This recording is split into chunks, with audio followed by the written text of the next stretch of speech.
कक्षा 10 के जो महत्वपूर्ण प्रश्न हैं उनके बारे में चर्चा करते हैं। और ये ध्यान रखें आप, इन महत्वपूर्ण प्रश्न हैं, पेपर का जो क्राइटेरिया रहेगा इनके चारों तरफ ही रहने वाला है। तो ध्यान से इन प्रश्नों को देखना, जब आप पढ़ रहे हैं तो साथ में कॉपी और पेन लेकर जरूर बैठे। आपको प्रश्न के अंदर कहा कि निश्चित घटना की प्रायिकता क्या होती है। आपको प्रश्न के अंदर कहा निश्चित घटना की प्रायिकता क्या होती है। तो इसी के सिमिलर में 3 प्रश्न है। निश्चित घटना की प्रायिकता 1 होती है, अनिश्चित या असंभव घटना इसकी प्रायिकता क्या होती है, 0 होती है। अभिप्रयोग की प्रारंभिक जो घटनाएं हैं उनका योग कितना होता है, 1 होता है। और चौथा प्रश्न आप ये भी ध्यान रख लेवे, किसी घटना का होना या नहीं होना दोनों का योग भी कितना होता है, 1 होता है। और प्रायिकता है वो कभी ऋणात्मक नहीं होती है। अब यहाँ पे इस प्रश्न को पढ़ते हैं कि किसी निश्चित घटना की प्रायिकता होती है। तो आपने अभी पढ़ा है कि निश्चित घटना की प्रायिकता क्या होती है, 1 होती है। निश्चित घटना की प्रायिकता क्या हो गई, 1 हो गई। अब आपको दूसरे प्रश्न के अंदर कहा एक पासे को फेंका जाता है तो सम संख्या आने की प्रायिकता क्या है। तो हम जानते हैं एक पासे को जब फेंकते हैं तो कुल स्थिति नंबर ऑफ एस कितने बने, 6 बने। 6 कौन कौन से हैं, 1 2 3 4 5 और क्या है 6। अब आपको कहा सम संख्या, इसके अंदर ही देखना है सम संख्या कौन कौन है।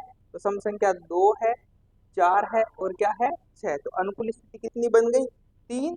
और कुल स्थिति कितनी बन गई, 6। तो क्या आ गया 3/6 यानी 3 एकम 3, 3 दूनी 6। तो आपके लिए सम संख्या आने की प्रायिकता कितनी होगी, 1/2।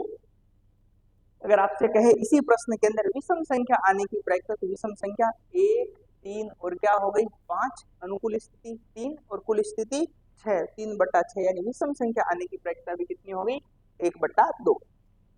आपसे कहे अभाज्य संख्या आने की प्रायिकता, तो अभाज्य संख्या 2 3 और क्या हो गई 5, अनुकूल स्थिति 3 और कुल स्थिति 6। तो आंसर क्या आ गया 3/6 यानी 1/2। अगर आपसे कहे 2 से बड़ी संख्या आने की प्रायिकता, तो 2 से बड़ी संख्या कितनी हो गई 4। तो 4/6 यानी कितना आ गया 2/3। अगर आपसे कहे 2 और 6 के बीच की संख्या आने की प्रायिकता, तो 2 और 6 के बीच की संख्या कितनी है 3। तो अनुकूल स्थिति कितनी हो गई 3 और कुल स्थिति कितनी हो गई 6। तो आंसर क्या आ गया 1/3, 1/2। ठीक है, अब और आगे के प्रश्नों की बात करते हैं।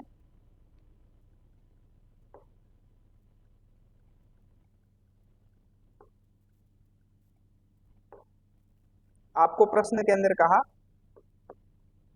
कि निम्नलिखित में से कौन सी संख्या किसी घटना की प्रायिकता नहीं हो सकती है। तो अभी हमने पढ़ा प्रायिकता कभी ऋणात्मक नहीं होती है, तो यहाँ से ये इसका आंसर। अगला प्रश्न, यदि P ऑफ E 0.05 है तो E नहीं यानी P ऑफ E बार की प्रायिकता क्या होगी। तो हम जानते हैं किसी घटना का होना और किसी घटना का नहीं होना दोनों का योग कितना होता है, 1 होता है। किसी घटना का होना यानी P ऑफ E कितना दिया 0.05 प्लस P ऑफ E बार कितना हो गया 1 हो गया। P ऑफ E बार का मान ज्ञात करना, कोई प्लस में इधर आते किसमें हो जाएगा माइनस में। तो P ऑफ E बार बराबर क्या आ गया 1 माइनस 0.05। तो P ऑफ E बार बराबर क्या आ गया 0.95। तो इसका आंसर क्या आ गया 0.95। आगे के प्रश्न की बात करते हैं।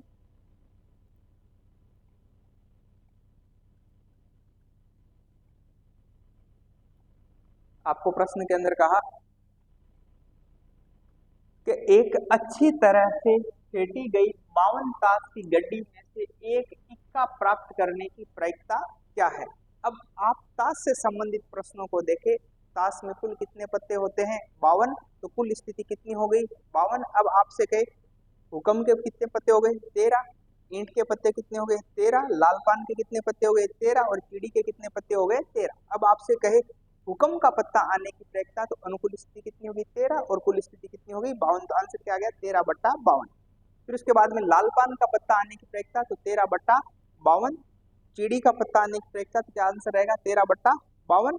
और उसके बाद में ईंट का पत्ता आने की प्रायिकता क्या होगा, 13/52।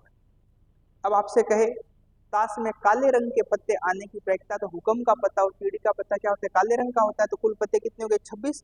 तो 26 बटा क्या हो जाएगा, 52। और आपसे कहे लाल रंग का पत्ता आने की प्रायिकता, तो कितना हो जाएगा, 26/52। और भी बात करें, ताश में इक्के कितने होते हैं, 4, बादशाह 4, बेगम 4 और गुलाम क्या हो गए, 4। तो इनके पत्ते आने की प्रायिकता क्या हो जाएगी, 4/52। अब फिर गए तस्वीर वाला पत्ता आने की प्रायिकता, तो तस्वीर वाले पत्ते ताश में कितने होते हैं, 12। आंसर क्या आ जाएगा, 12/52। अब यहाँ से प्रश्न के अंदर क्या पूछा, एक अच्छी तरह से फेंटी गई 52 ताश की गड्डी में से एक पत्ता निकाला जाता, इक्का आने की प्रायिकता क्या करे, ज्ञात करे। तो ताश में इक्के कितने होते हैं, 4। अनुकूल स्थिति कितनी हो गई, 4 और कुल स्थिति कितनी हो गई, 52। तो 4/52, 4 एकम 4 और 13 चौके 52। तो आंसर क्या आ जाएगा, 1/13। फिर अगले प्रश्न के अंदर कहा कि एक थैले में 3 लाल है और 5 क्या है, काली गेंद है। थैले में से एक गेंद यादृच्छा निकाली जाती है, तो गेंद लाल आने की प्रायिकता क्या करे, ज्ञात करे। तो रेड बॉल की संख्या कितनी है, 3। ब्लैक बॉल की संख्या कितनी है, 5। और टोटल बॉल की संख्या कितनी होगी, 8। अब आपसे कहा लाल गेंद आने की प्रायिकता, तो लाल गेंद के लिए अनुकूल स्थितियां कितनी है, 3। और कुल स्थितियां कितनी है, 8। तो आपके लिए आंसर क्या रहेगा, 3/8। अगर यहीं पर प्रश्न पूछता काली गेंद आने की प्रायिकता, तो अनुकूल स्थिति कितनी हो जाती, 5। और कुल स्थिति कितनी हो जाती, 8। तो आंसर क्या आ जाता, 5/8। अगले प्रश्न की बात करते हैं।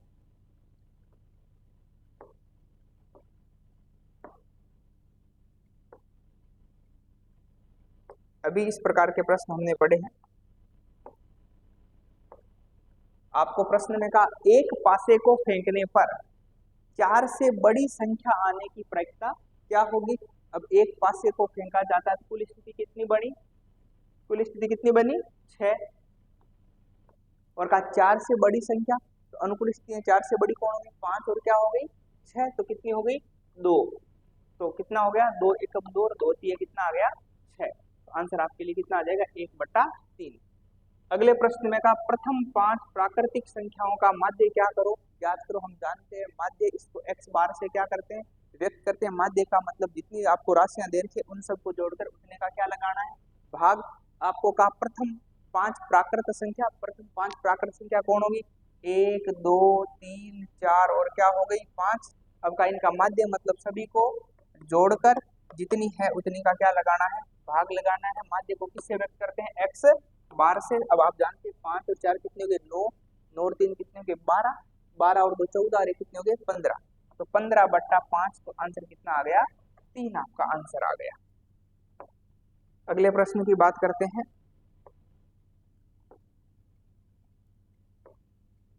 आपको प्रश्न के अंदर कहा कि आंकड़ों 2 4 6 4 8 4 और 10 का बहुलक क्या होगा। आप ध्यान रखें, जब आपको बहुलक पूछे प्रश्न के अंदर, तो जो संख्या सबसे ज्यादा बार है वही हमारा क्या होता है, बहुलक होता है।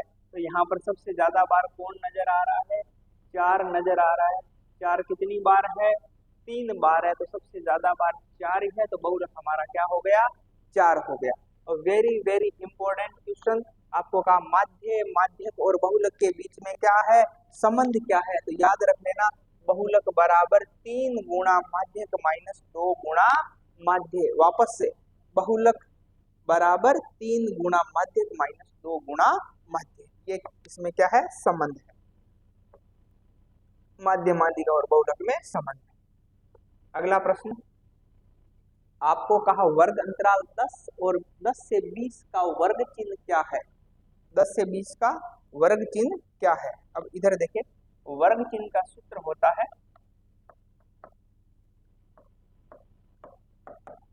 इसको बोलते हैं निम्न सीमा। अगर आपसे पूछ लेते इस वर्ग अंतराल की निम्न सीमा क्या है, तो आपका आंसर क्या रहता, 10। इसकी उच्च सीमा क्या है, आंसर क्या रहेगा, 20। और वर्ग चिन्ह पूछ लिया, तो निम्न सीमा प्लस ऊपरी सीमा और बट्टे में कितना आ गया, 2। 10 और 20 कितने हो गए, 30। 30/2। तो आंसर क्या रहेगा, 15। ऑप्शन क्या हो गया, सी। अब अगले प्रश्न के अंदर आपको कहा आंकड़ों का माध्य, आंकड़ों का माध्य कितना दिया, 12। बहुलक कितना दिया, 18। तो उनका माध्यक क्या है? अभी इस प्रकार का हमने प्रश्न पढ़ा है। बहुलक बराबर क्या होता है? बहुलक बराबर 3 गुणा माध्यिका माइनस 2 गुणा क्या होता है? माध्य। बहुलक कितना दिया? 18 बराबर 3 गुणा माध्यिका हमें क्या करनी है? ज्ञात करनी है। माइनस 2 गुणा माध्य कितना है? 12। तो 12 को 2 से गुणा किया 24, 24 इधर आया तो 18 प्लस 24 बराबर 3 गुणा क्या हो गया? माध्यिका। तो 18 में 24 जोड़े कितने हो गए? 8 और 4 12, हासिल की लगी 1 और कितने हो गए? 42 बराबर 3 गुणा क्या आ गया? माध्यिका। तो माध्यिका बराबर 3 का जब इसमें भाग लगेगा 3 एकम 3 और 4 दिए 12, तो माध्य कितना आ गया या माध्यिका कितना आ गया? 14। अगला प्रश्न,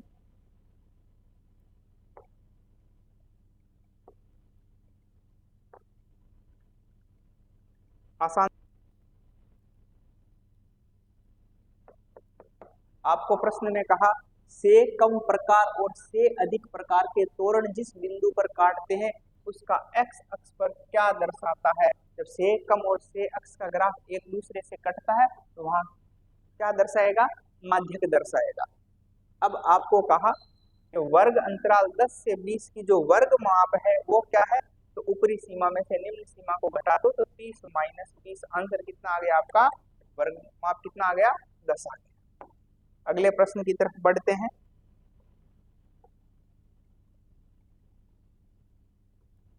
ये तो सीधे आपको याद होने चाहिए। आपको कहा एक गोला है, आपको कहा एक गोला है उसकी त्रिज्या r है, तो गोले का आयतन क्या होगा? तो गोले का आयतन क्या होता है? 4/3 पाई r क्यूब। अब और बात करें, घनाभ का आयतन क्या होता है? LBH। घन का आयतन क्या होता है?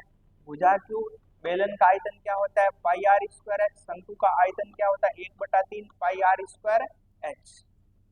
गोले का आयतन क्या हो गया? 4/3 पाई r क्यूब और अर्धगोले का आयतन क्या हो गया? 2/3 पाई r क्यूब। ठीक है। अब आपको प्रश्न के अंदर क्या कहा? अगला प्रश्न, 6 सेमी भुजा वाले एक ठोस घन को पिघलाकर 2 सेमी भुजा वाले कितने छोटे घन बनाए जा सकते हैं? आपको कहा कितने छोटे घन बनाए जा सकते हैं, मतलब छोटे घनों की वो क्या कर रहा है? आपसे संख्या पूछ रहा है। तो बड़े घन का आयतन है, उसमें हम छोटे घन के आयतन का क्या लगाते हैं? भाग लगा दिया। दूसरी भाषा में आप समझे कि 6 सेमी भुजा वाला एक कोई बड़ा घन है, उसको हम पिघलाकर कितने छोटे घन बना रहे हैं, तो जो बड़े घन का आयतन है वही उन क्या होगा? छोटे घनों का आयतन होगा। तो हमने यहाँ पर लिखा बड़े घन का आयतन बराबर क्या होगा? छोटे घन का आयतन, और हमें छोटे घन की क्या पूछ रहा है? संख्या। तो बराबर में इसको किससे गुणा कर दिया? n से। अब बड़े घन का आयतन क्या होता है? घन का आयतन भुजा क्यूब है, तो 6 गुणा 6 गुणा 6 बराबर n गुणा छोटे घन का आयतन क्या होता है? वो भी भुजा क्यूब। तो क्या आ जाएगा? 2 गुणा 2 गुणा 2। तो इससे कितनी बार कटे? 3 बार। ये भी 3 बार और ये भी कितनी बार कटे? 3 बार। तो 3 की 9 और 9 दिए 27। तो घनों की, छोटे घनों की संख्या कितनी आ गई? 27। अगले प्रश्न की तरफ बढ़ते हैं। आज बहुत ज्यादा प्रश्न पढ़ने वाले हैं, बस साथ में बने रहिए। अगला प्रश्न और बहुत ही महत्वपूर्ण प्रश्न। आपको प्रश्न के अंदर कहा एक बेलन और एक शंकु की त्रिज्या और ऊंचाई दोनों क्या है? समान है, तो उनके आयतन का अनुपात क्या होगा? अब वापस से समझो कि एक बेलन है, आपको प्रश्न के अंदर क्या कहा? एक कोई क्या है? बेलन है, और एक शंकु है, इसकी त्रिज्या और ऊंचाई दोनों की क्या है? समान है। कहने का मतलब है h बराबर क्या है? r है। तो अब का इनके आयतन का अनुपात तो हमने लिखा, बेलन का आयतन होता क्या है? पाई r स्क्वायर h बट्टा शंकु का आयतन होता क्या है? 1/3 पाई r स्क्वायर h। अब कहा इनकी त्रिज्या और ऊंचाई समान है, मतलब h की जगह मैं क्या लिख सकता हूँ? r लिख सकता हूँ। तो यहाँ क्या आया? पाई r³ बट्टा 1/3 पाई r³। इनसे ये क्या हो गया, कैंसिल। तो यह एक भाग का चिन्ह बदला, गुणे में नीचे वाली संख्या उल्टी हो जाएगी, कितना हो जाएगा 3/1। आंसर क्या आएगा 3/1, मतलब 3 अनुपात क्या आ जाएगा 1 आ जाएगा। 3 अनुपात क्या आ जाएगा 1 आ जाएगा। अगला प्रश्न, घन का आयतन कितना है 125 सेमी क्यूब है, तो घन की भुजा की लंबाई क्या होगी। तो आयतन की बात करता है तो आयतन का फॉर्मूला लगाएंगे। तो घन का आयतन क्या होता है, भुजा क्यूब। तो आयतन कितना दिया 125, 125 बराबर क्या आ जाएगा भुजा क्यूब। घन है दूसरी तरफ किस में जाएगा घनमूल में, तो भुजा बराबर आ जाएगी घनमूल और 125, और 125 का घनमूल क्या होता है 5। तो भुजा कितनी सेमी आ गई आपके पास में 5 सेमी। अगले प्रश्न की बात करते हैं।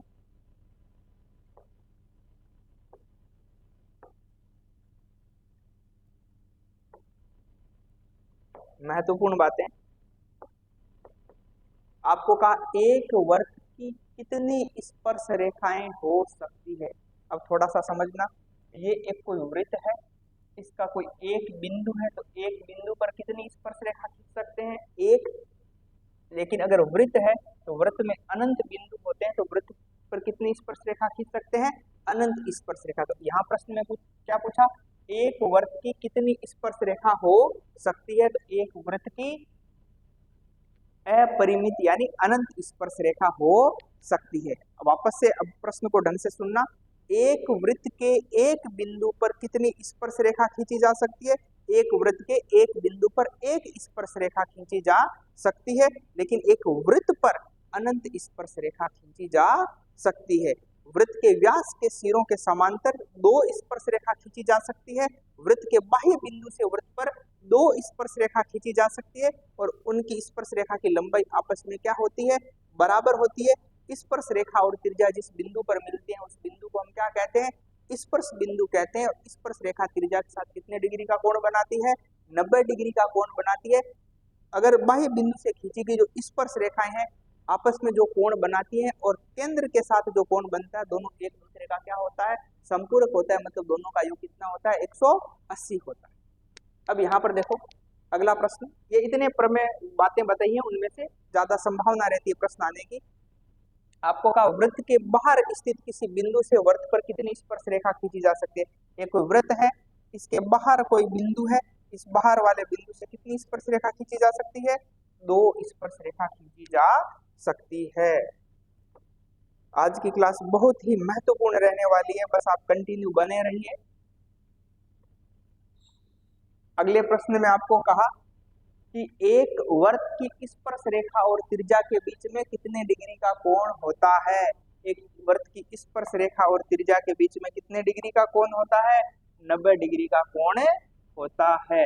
अगला प्रश्न, आपको प्रश्न के अंदर का किसी वृत्त की 2 स्पर्श रेखाओं के बीच का कोण कितने डिग्री है 60 डिग्री है, तो उनके बीच केंद्र पर कोण कितने डिग्री का होगा। तो आपको बताया केंद्र पर जो कोण और स्पर्श रेखाओं के बीच में जो कोण होता है वो कितना होता है 180। इसको हमें पता नहीं है क्या मान लिया x, तो दोनों का x + 60 बराबर कितना हुआ 180। तो x बराबर कितना आ गया 180 - 60, तो x का मान कितना आ गया 120। तो राइट आंसर क्या आ गया ऑप्शन ए। अगले प्रश्न की तरफ बढ़ते हैं।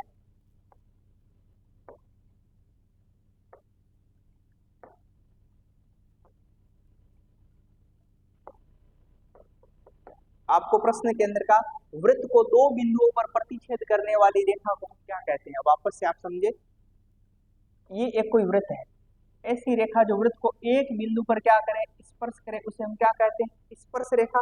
ऐसी रेखा जो वृत्त को 2 बिंदुओं पर प्रतिच्छेद करे क्या कहलाएगी छेदक रेखा। वृत्त के 2 बिंदुओं को मिलाने वाली रेखा वृत्त की क्या कहलाती है जीवा।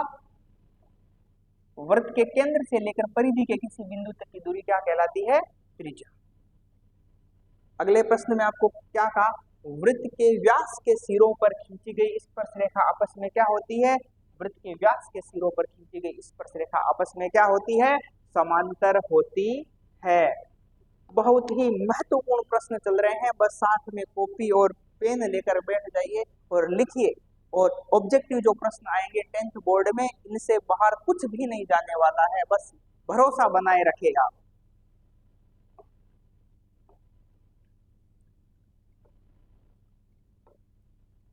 अगले प्रश्न के अंदर आपको क्या कहा कि साइन ए बराबर कितना है, साइन ए बराबर 3/4 है, तो कोस ए का मान क्या करे, ज्ञात करे।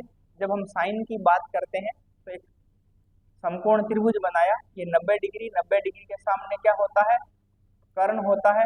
इसको मैं ए मान लूं तो ये न्यून कोण है, इसके सामने ये क्या हो गया, लंब हो गया, ये क्या हो गया, आधार हो गया। और लाल बट्टा कक्का में अगर जाए तो पहला क्या होता है, साइन होता है, साइन का मतलब लंब, और क्या हो गया, कर्ण हो गया। तो लंब कितना है 3 और कर्ण कितना है 4। पाइथागोरस प्रमेय लगाएंगे तो आधार कितना आ जाएगा, 16 में से 9 गए, कितने बचे, अंडूर कितने बचेंगे 7। तो कोस का मतलब क्या होता है, आधार बट्टा कर्ण। आधार कितना, अंडूर 7 और कर्ण कितना है 4, तो अंडूर 7 बट्टा क्या आ गया 4। अब ये प्रश्न सीधा आप याद रख लेना, एक मीनार की छाया उसकी ऊंचाई के बराबर है, तो सूर्य का उन्नयन कोण कितना डिग्री होता है, थीटा बराबर कितना होगा 45। वापस से आप समझे, ये एक कोई मान लो मीनार है, ये इसकी क्या है छाया, उन्नयन कोण मतलब नीचे से ऊपर की तरफ, आपको कहा ये और ये दोनों बराबर है, मीनार और छाया की बराबर है, तो ये एक्स है तो क्या हो गया एक्स। अब मैं का लंब और आधार, आधार में संबंध किस में होता है, टेन थीटा में, तो टेन थीटा बराबर एक्स अपॉन एक्स क्या होगा 1, तो टेन थीटा बराबर 1 किसकी वैल्यू होती है, टेन 45 की, तो दोनों तरफ टेन है तो थीटा बराबर कितना आ गया 45 डिग्री।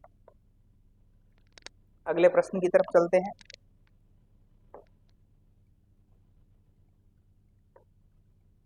आपको प्रश्न के अंदर क्या कहा, मूल बिंदु के निर्देशांक होते हैं, मूल बिंदु के निर्देशांक होते हैं, तो मूल बिंदु के निर्देशांक क्या होते हैं 0,0, यानी x का मान 0 और y का मान भी 0।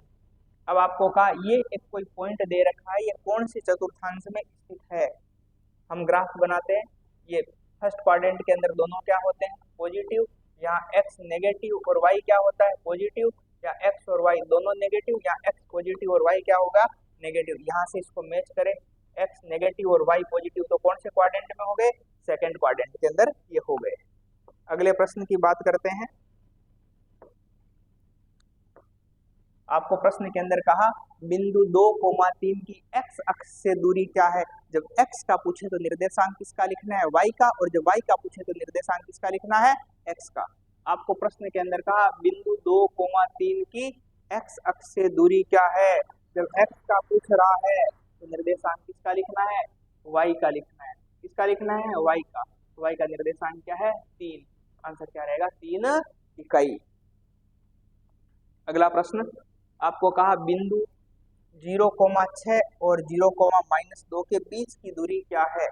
दूरी पूछे तो पहले निर्देशांक को x1, y1 मान ले, दूसरे निर्देशांक को क्या मान ले x2, y2, और बीच की दूरी का फॉर्मूला क्या होता है रूट ऑफ x2 का मान 0 माइनस x1 का मान 0 इसका होल स्क्वायर, y2 का मान -2 माइनस y1 का मान 6 इसका होल स्क्वायर, रूट ऑफ 0 का स्क्वायर, 0 में से 0 गया 0, 0 का स्क्वायर 0 प्लस -2 और माइनस के 6 माइनस क्या है -8 का स्क्वायर 64, और रूट ऑफ 64 कितना आ गया 8, और पीछे क्या रहेगा 8 इकाई।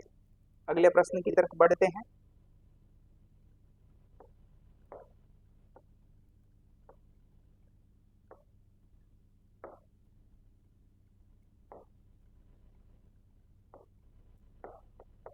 अगले प्रश्न में कहा बिंदु 4,-3 की मूल बिंदु से दूरी क्या है।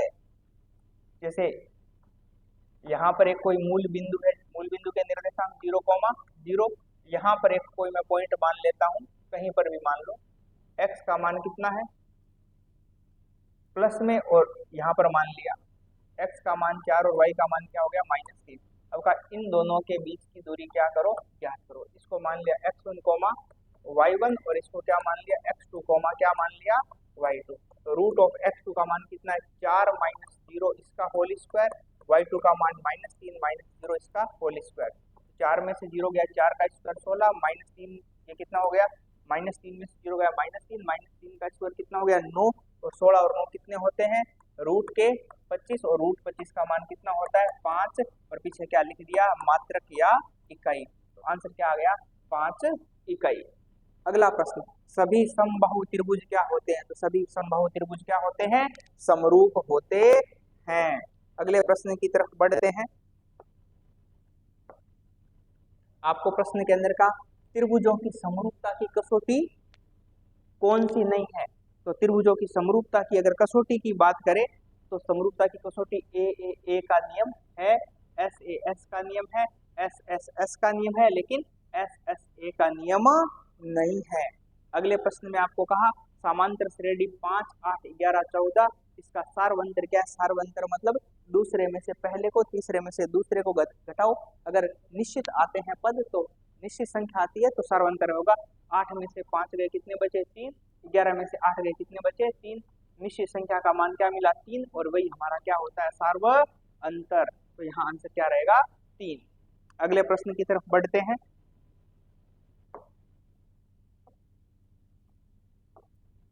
अगला प्रश्न आपको कहा दो संख्याओं का गुणनफल कितना है 1200 है, उनका HCF 10 है, तो LCM क्या करो ज्ञात करो। आपको बताया गया था LCM गुणा HCF बराबर क्या होता है A गुणा B, तो LCM गुणा HCF बराबर क्या होता है A गुणा B।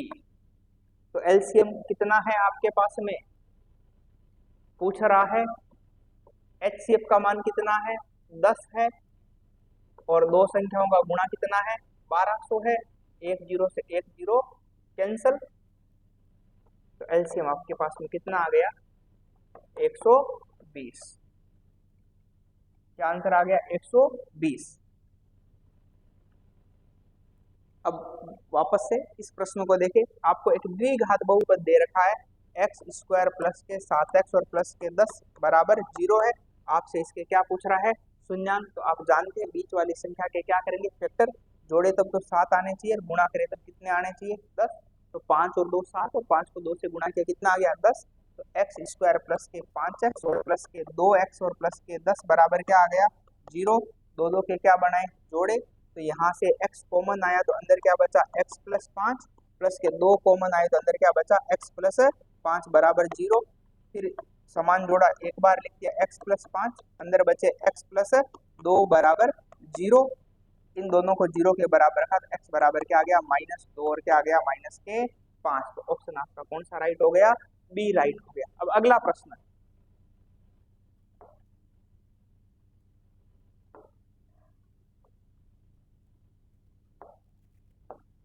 आपको प्रश्न के अंदर का यदि दो रेखाएं समांतर है तो उनके कितने हल होते हैं, अगर दो रेखाएं समांतर है तो उनके हलों की संख्या क्या होती है 0 होती है, अगर दोनों रेखाएं एक दूसरे को प्रतिच्छेद करती है तो उनका एक अद्वितीय हल होता है, अगर दो रेखाएं एक दूसरे के समपाती होती है तो उनका क्या होता है अनगिनत हल होता है।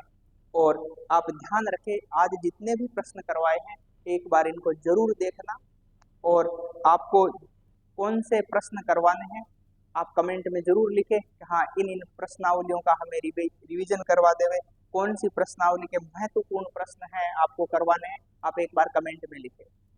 धन्यवाद।